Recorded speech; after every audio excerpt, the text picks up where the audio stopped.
Sending money to your Revolut virtual card is straightforward, allowing you to manage your finances easily. Here's how to do it. Open the Revolut app. Launch the Revolut app on your smartphone. If you don't have the app, download it from the App Store or Google Play. Sign in. Log into your Revolut account using your credentials. Go to the Accounts tab. Navigate to the Accounts tab located at the bottom of the screen. This will show you your available accounts and balances. Select your currency. Choose the currency account you want to fund. Tap on it to open the account details.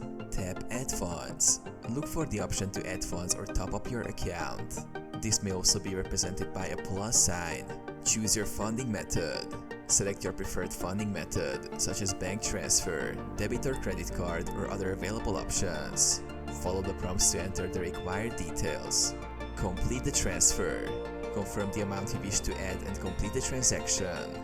The funds should appear in your Revolut account shortly.